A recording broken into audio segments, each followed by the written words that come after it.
Naghahanda na ang ilang residente sakaling palikasin na silada sa pagbaha sa Lingayen, Pangasinan. At live mula sa Pangasinan, nasa frontline na balitang yan si Mon Gualvez. Mon, kumusta na ang sitwasyon dyan? Julius, tuloy-tuloy ang buhos ng ulan dito sa malaking bahagi nga ng Pangasinan. Actually, mula Katamtaman hanggang paminsan-minsan ay lumalakas yung ulan dito sa probinsya sa buong araw. Ayon sa mga residente, nitong weekend nang simula nilang maramdaman itong mga pag-ulan, kaya nagdulot ng pagbaha na hanggang ngayon hindi pa rin humuhupa gaya na lamang dito sa bayan ng Lingayen. Mala-water world ang sitwasyon sa barangay Manibok sa Lingayen, Pangasinan. Kahit saan ka kasi lumingon, baha pa rin.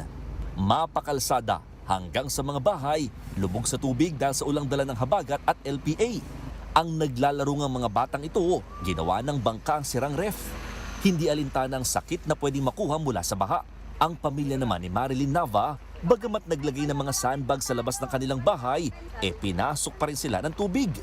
Kaya ngayon, naghahanda na sila sa oras na kailangan na nilang lumikas. Natatakot po kami kung saan kami pupunta po. Tinitis namin kung ganito na rin, sir.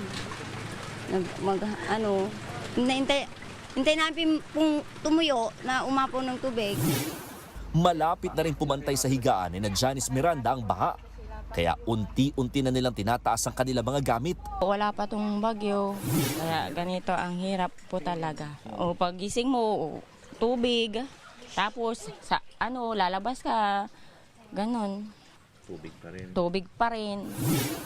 Reklamo ng barangay, barado na kasi ang katabi nilang creek kaya madalas inaabot daw ng hanggang 5 araw bago humupa ang baha. Parang natabunan na kasi sir eh. Kapag high tide, bumabalik na yung tubig dyan. Kaya nagkakabaha dyan. Sa ngayon, mula sa 32 barangay, nasa 20 ang apektado ng baha. Catch basin kasi ang Lingayen ng mga tubig mula sa mga kalapit na bayan. Ito yung end po ng Agno River. So lahat po ng mga tubig na nanggagaling po sa area ng from Mangatarem, going down to Aguilar, to Bugalyon, and from Orbis, Bautista. So yun dito po pumupunta sa Lingayen. Bukod sa Agno River, katabi lang ng bayan ng Lingayen Gulf na madalas makaranas ng storm surge tuwing may malakas na bagyo. Dagdag perwisyo pa ang mababaw nitong seabed at nadadalang buhangin. Ito yung sangkaterbang buhangin na kailangang hukayin ng mga otoridad malapit sa may Lingayen Gulf.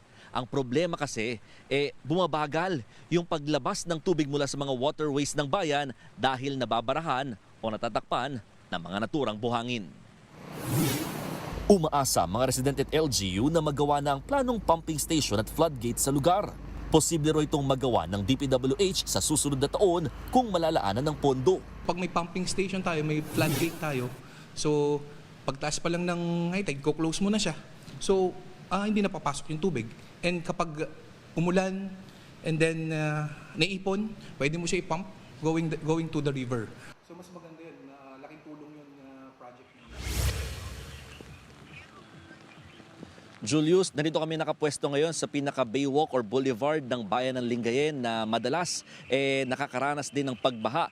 At sa ngayon na talaga nakararanas nga ng malakas na buhos ng ulan, isa ito sa pinaka-minomonitor din ng mga otoridad. May isang 21 anyos na lalaki naman ang nasawi dito rin sa naparehong bayan dahil sa pagkalunod. Pero ang sabi ng MDRRMO ng Lingayen, ito raw ay self-accident at hindi maituturing na konektado sa habagat at bagyong Luis dahil siya ay personal na nagtungo daw sa malalim na bahagi ng palaisdaan para maligo sa kasagsagan nga ng malakas na buhos ng ulan. Bukod naman sa Lingayen, meron pang 5 bayan at lungsod na nakapagtala rin ng pagbaha kaya naman aabot sa 40 families o katumbas ng mahigit 100 individual ang kinailangan ng ilikas sa bayan ng Alaminos at sa Bani.